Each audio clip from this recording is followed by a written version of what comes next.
Hey everyone, welcome to Bay State Golf. I'm Sean Mealy. I'm trying to play every golf course in the state of Massachusetts, public, private, 9 holes, 18 holes. This past August, I was able to play the newest golf course in the state, the Pines course at the International. They had a media day. They let us go out, play the golf course, check it out, and I filmed almost all of my shots. We're gonna go hole by hole, show you the golf course, what it looks like, what I liked about it. And before we get to that, just a quick plug to subscribe to this YouTube channel, like this video, and if you're looking for more stuff about my quest, you can follow me on Instagram, baystate_golf. You can also subscribe to my newsletter, which is at baystategolf.beehive.com. I've got a free Friday newsletter. Comes out with news, results from competitive golf around Massachusetts. I track professionals, track amateur events, and I do a little bit of writing over there too. I was at Cypress Point last week for the Walker Cup. Wrote a little bit about that. Also posted some stuff on Instagram, so you can go and see what Cypress Point looks like, because it was an incredible day. I was there for the Saturday matches, sessions, and just blown away. Still kind of processing it as I flew home from California just a couple days ago. So the International, the Pines, they've got the Oaks. I played the Oaks last summer, and they actually let me come out and they gave me a tour of the Pines before it opened. Got to walk the golf course with Paul Solano, the director of golf, meet some folks over there. So I had been out there, had not played the golf course, obviously wasn't open last year. I did play the Pines when it was the original Pines. It opened in 1950. It was a Jeffrey Cornish with some help from Francis Ouimet. And over the years, it grew to 8,300 yards long, just a massive golf course. It started to get kind of choked out by, you guessed it, pine trees and other trees. And I think it lost a little bit of its identity. And over time, there were some tweaks and changes made to it. It had some novelty items, massive green, I think one of the biggest greens in the world, one of the longest par fives in the world, obviously at 8,300 yards, one of the longest golf courses in the world.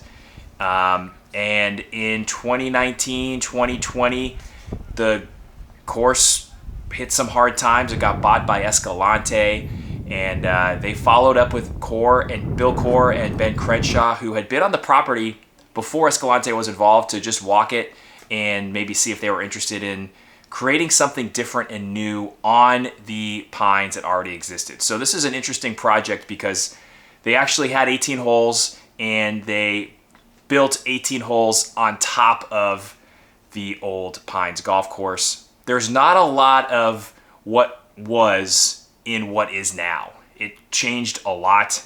There's really only a few spots where you stand on different parts of the property and you can kind of visualize what the course used to look like. Not a lot of the same corridors, a couple similar places. The 6th hole on the Pines, which we will obviously get to, is the one hole that is almost identical. So that's kind of the background about what this golf course is. It is not it's a brand new golf course. They're calling it a reimagining. They kept the name, and Coore Crenshaw are brilliant at routing golf courses, building greens, making golf courses playable. They have one other golf course in Massachusetts and really New England, and that's Old Sandwich down in Plymouth, which opened about 20 years ago. So we've got 2 Coore Crenshaws in the state, both private. You know, they've done a ton of work at Bandon, at Pinehurst, all over the country, all over the world. They are world-renowned. They are kind of what this golden age of architecture, they're going to be at the forefront of that in 100 years when people look back, and we look back on Donald Ross. People will look back on Coore Crenshaw just the same way. Mackenzie, Seth Rayner, and all of those, C.B. McDonald, those characters who built courses 100 years ago. Coore Crenshaw, we are living in that time now. And there's other folks, Gil Hans, Tom Doak. And so we are fortunate to have 2 courses. I wish there was a public one, but that's how it goes right now. And I want to show you what this golf course looks like, how it played.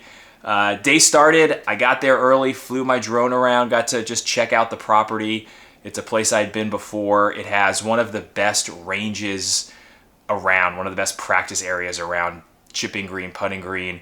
I hit the back end of the range because they have a 2-sided range and they seem to be using that side a little bit more. So hit some balls, got loose, and went up and teed it off. When I got to the first tee, they actually gave me a Pines card for the day, my name on it, just commemorating Media Day. The course has been open since June. Guest play really, I think, started August 1st. So we were getting a peek at this golf course before a lot of folks, and very fortunate that they invited me, helped me check off this golf course. Funnily enough, for a second time. This is the first time I've played a course that had to go back to play it again. This is course 157 in the Quest. So that's the little bit of backstory about the International and what I was doing out there. So let's get to the golf course and the first hole. I'm going to use the yardages that they gave us for this round in the scorecard as we go through.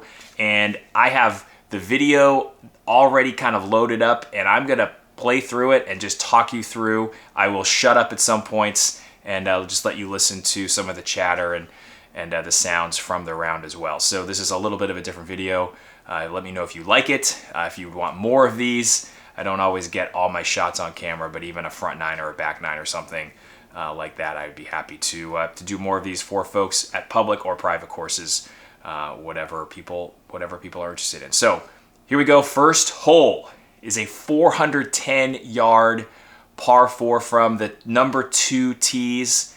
One thing I do like about golf courses now, I was lucky enough to play Baltusrol. They have numbered tees now, not red and blue and white and black. They're using numbers. It just kind of creates a little bit less of the old school women's tees and the men's tees and stuff. So we played the number 2 tees. The number 1s are the all the way backs. They didn't even have those out for us. Our card starts at number 2. You could play the 3 or the 4. It measured 6,500 yards a day. We played it. So 410-yard first hole. You're out there. You're getting started on, a hole that feels pretty comfortable starting out. It's not too challenging. You got some bunkers to deal with off in the distance. One thing I think Coore Crenshaw do really well is just the visual trickery of golf holes, creating bunkers that just make it look like they're in a different spot than they actually are, and I do like that about there. So I played with Andrew Harvey of Golf Atlas, Canadian guy, really good golfer, and John Steinbreder, who is a golf writer, lives in Connecticut, has written tons and tons of books and does history stuff as well. So those are the two other guys. And then we had Trevor and Sam on the bags for the day.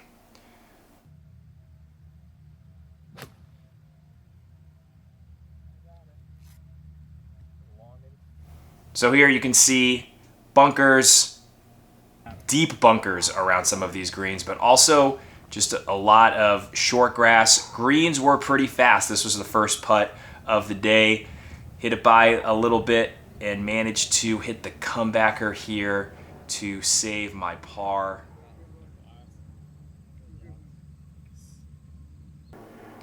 Second hole, a 379-yard par 4. The thing you had to do here, I hit a hybrid off the tee, as you'll see. These trees on the right do come into play, even if you're in the right side of the fairway. But a pretty straightaway hole. You can see the big granite splashes that are all dug out, which were not there at the original Pines. So hit a hybrid here. Had about 100 yards in. You can see the trees right there, kind of blocking my shot. It wasn't an easy straightaway shot. Managed to hit the green, and we head on our way. Another kind of look at this green here. You can see just a lot of short grass, a lot of bunker, not a lot of rough or long rough around a lot of these greens, which I liked. And here's just another look at very fast greens. 007 XL grass, fescue everywhere except for the greens, and they were already rolling quickly, and I could imagine on certain days that they could get pretty quick and pretty out of hand and very tough to hit. Third hole, a par 3, 194 yards. I think this is the biggest green on the course, or maybe the second biggest green behind 13. Hit a 7-iron here, pulled it a little left, so now we're working for par. The kind of nervy little chippy shots that if you get the first one okay, it starts to feel okay. And then this putt, you can see again, just the break. And we got some pretty benign pins and still a ton of break on these greens. And managed to just get down in 2 from where I was putting from. I will take a bogey there and move on. The 4th hole, first par 5, 502 yards.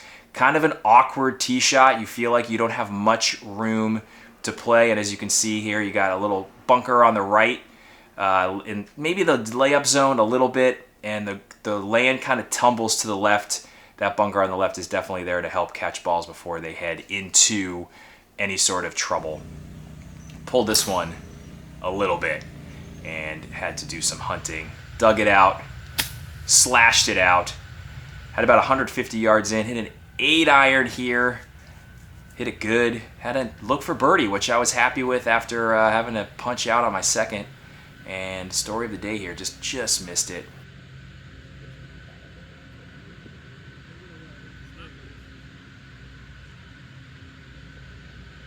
All right, on to the 5th hole, 393 yards. You can see those bunkers that pinch in the fairway. The ones on the left, even if you hit a good tee shot and it's just favoring the left center, the balls can tumble down into those bunkers. The ones on the right, not quite reachable. Everything is blind from the tee box. Loved this green complex. Loved the surround. You can see all that short grass. Mounds short, and it's almost like the green is perched up a little bit. And I got my tee shot here, just tugged it a touch left. Really nice setting here in this hole, and on this hole you're kind of hitting into the trees. Reached that bunker, really deep bunker, had to hit a wedge out. Could have reached the green, just didn't hit a great shot here. And I'm left with this really nervy little wedge, about 45, 50 yards. You can see those mounds there, pretty neat. And I end up getting on the green and managing to 2-putt, kind of nervy little bogey putt there. On to the 6th, the hole that looks maybe most like a hole on the old Pines course. It is a 165-yard par 3 over a little bit of water. And some bunkering in the front there. Just same setting, same green site, same tee box as the old Pines. I cannot remember what hole it was. Hit a 7-iron here.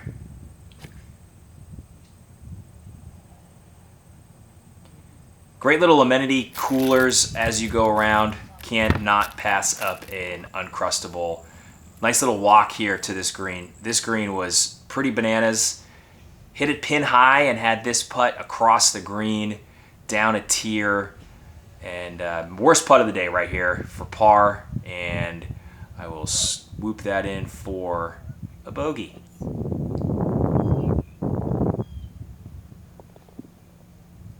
Seventh hole, par 5, dogleg right. This hole is actually on the old Twin Springs 9-hole public course.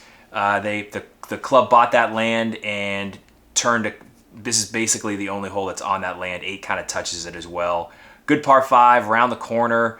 Can definitely reach it in 2. You can take on the right side as much as you want here. Kind of a wipey hybrid.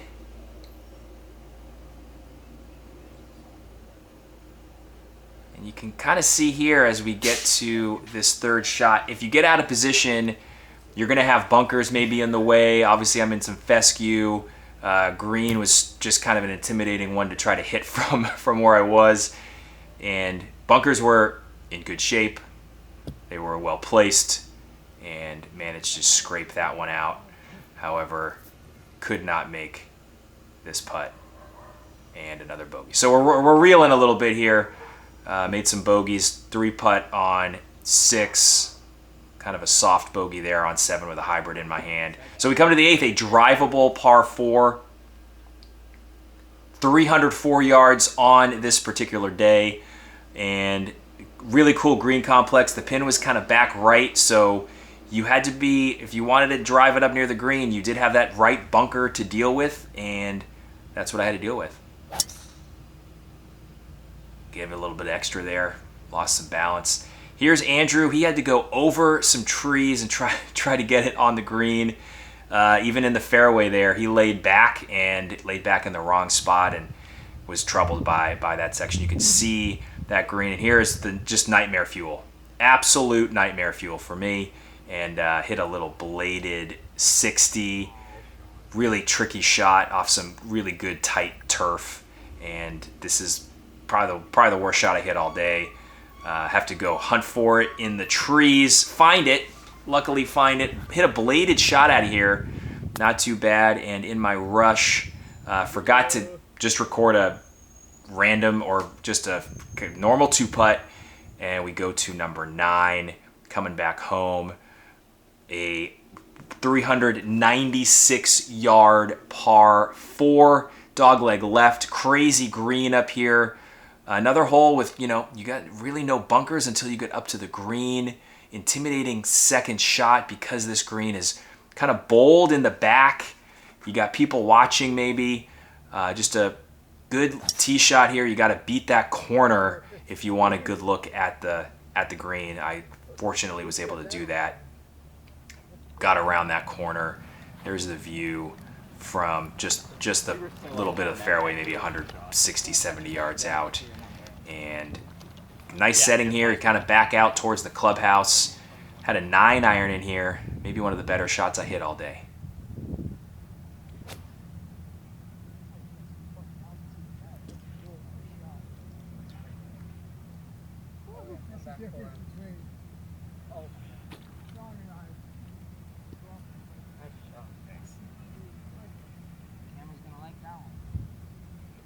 Hit it in close, used the backstop, rolled it home. Wild green here. Got a birdie. Was happy with that. Hit the little halfway tent they had out for us. Some snacks, some drinks if you were so inclined before heading to the back. First aid kit, some sunscreen, whatever you needed, they had out at the International. It was a really great day. Thanks again for having us. We get to the 10th, a par 3 10th. Little Worcester Country Club reminiscence here. It's a Redan, as far as I can tell. So you've got kind of a right side kicker, bunker guarding the left. I hit a 5-iron here. It was a 215 yard par 3. Ball just kind of kept rolling. There it goes. I got Redan. You did get Redan. So as you can see here, land on the right kind of kicks everything down towards the left in the back or towards that bunker. And I hit it right just at the pin, pulled my shot a little bit, and it just kind of rolled through and had a maybe 25-foot birdie putt here.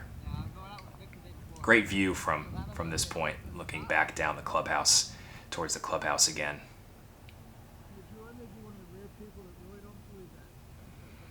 Again, you can see just the contours of these greens. We got some benign pin placements, trying to get us around, trying not to kick us in the teeth, but this place has some teeth to it, and it could play very difficult.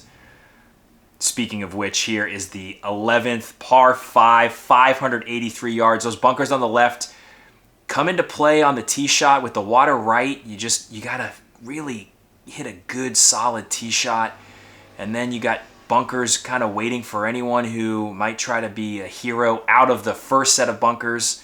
So it's a tough shot, and I managed to just get it out there. I hit it kind of farther right than I thought I needed to. You can see here the land overall the course is pretty flat.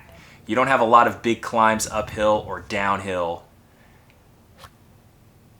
and the bunkering makes elevation, makes it feel like there's some elevation, which is kind of a trick on flat golf courses.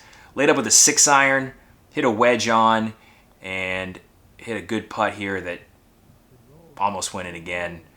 And we tap in for our par, and we head to 12. 12 is a cool hole. Maybe it's a little different from a lot of the holes on the course. Tree lined all the way down. You can see the fairway on the right runs right into the trees. Loved this little grassy mound to the right of this green. I hit a pretty good tee shot here. Just pushed it a touch and ended up with some tree trouble, even though I was in the fairway. Couldn't access the pin, which is fine. Played out a little left, safe with a pitching wedge. You can see that mound on the right with the whiskers, the long fescue there, kind of a cool feature.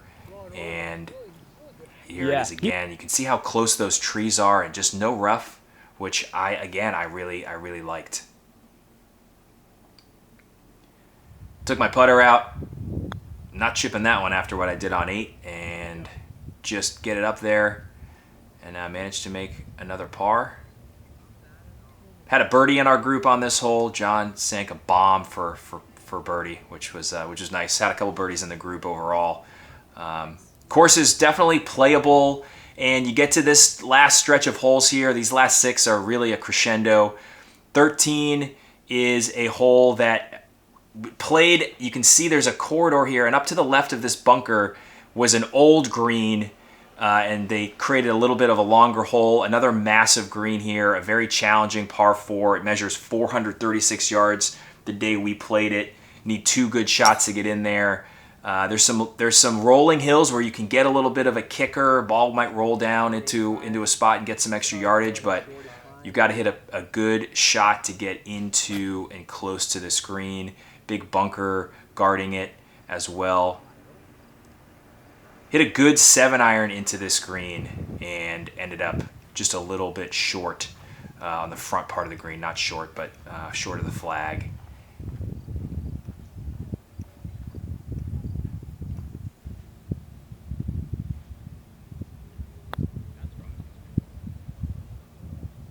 This green is super challenging too, just massive. You can put it in the back right corner and it's a very, very hard hole. And here's 14, a par 3. This is an interesting part of the property. Here is my tee shot. I was aimed at the right top part of that bunker. I'll let you listen in.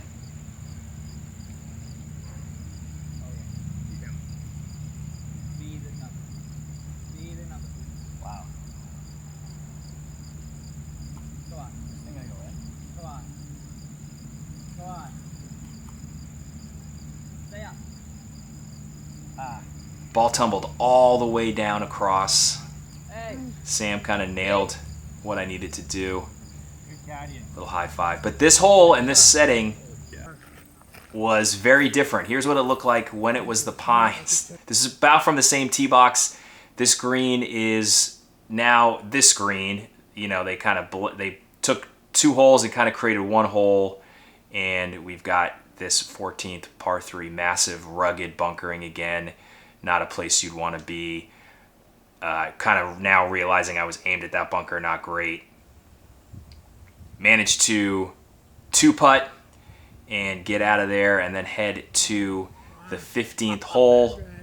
15 is a par 4. You kind of cross this bridge and this lovely stonework that's been there forever. Really nice setting, and you can see the clubhouse in the distance. You're heading back to the clubhouse. This is one of the things I really liked about the routing of the course. So here's 15, 394 yards. You've got a little trouble on the right. From our tee box, you could challenge it a little bit. And then the highlight of this hole is really the green. It's a boomerang. Half of it is guarded by mounding that you can't see the back left corner. Our pin was in the front right, and it's a very cool green complex. A little bit like, I think it's 8 at Old Sandwich, which also has a horseshoe kind of feature that you gotta know about. So hit a good drive. Here's a wedge shot.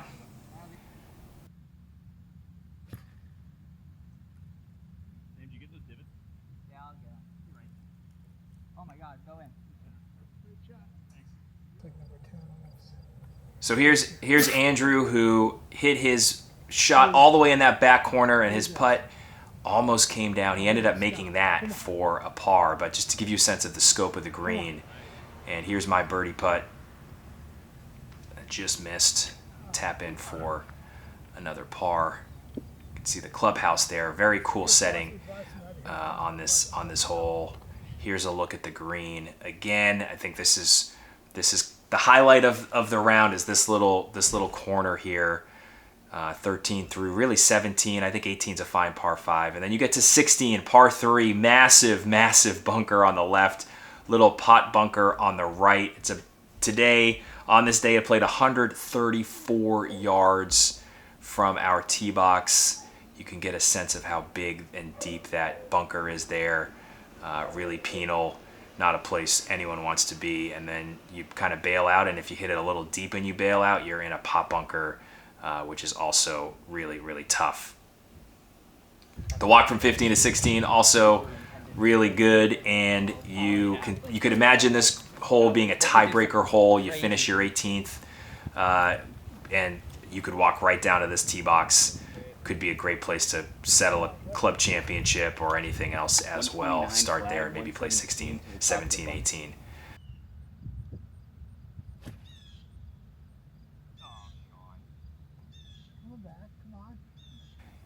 Hit a pitching wedge, just bailed out a little bit. Trying something new here, hybrid, up onto the green, just playing it safe. Putter wasn't quite the right club here. Ball kind of squirted out to the right. And escaped once again with a 4. Anytime I can escape all the par 3s without making a double. Doubles have been a problem this summer on par 5s or par 3s. I wish they were par 5s, making 5s. But just another sense of where we are here. 16, really good. And then you move to 17. So 17th hole, 382 yards. You can see there's the old, between that water is an old fairway of the 8th hole, which came back towards the clubhouse. So we're going out. This hole kind of has some of what the old 17 used to have, but it's a dogleg left, has a crazy wild green, which we will talk about when we get up there. Very challenging hole. Hazard down the left, which you can choose to take on if you want. Visually, it looks like it's easier to carry. This is what I'm doing right now, is watching it.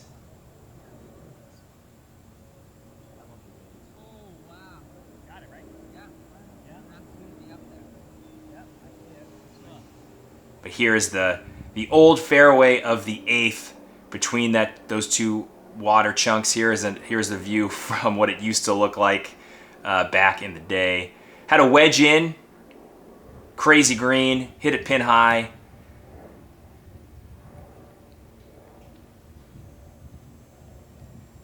And then it traveled maybe 40 yards backwards.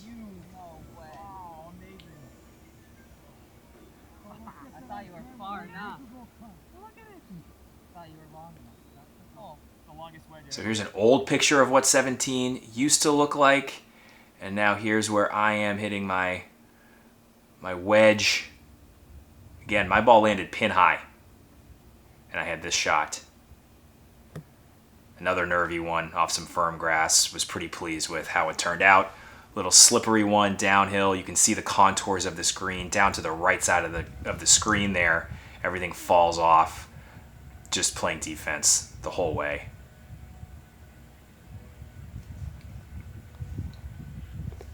Here's a look at the green again. Again, you can see just across the property how it's flat. It rolls a little bit. There's contours. It's very walkable. They're trying to encourage people to walk. Got a great new caddy program as well. And here's the 18th hole coming home. 529 yard par 5. Plays kind of in the same corridor, in the same area as the old 18th. They moved the green over a little bit to the left. It's more where I think the 9th green used to be, maybe. And hit my drive just a little left at those willows out there. In the process of hunting for it, I found it. Did not record a pretty bad chip out. This is my 3rd shot. Really tough one out of that rough. A lot of bunkers up there to capture anything that could end up, rolling into. So managed to hit a putter here. Once again, you're slowly seeing the weakness of my game. And walk up there.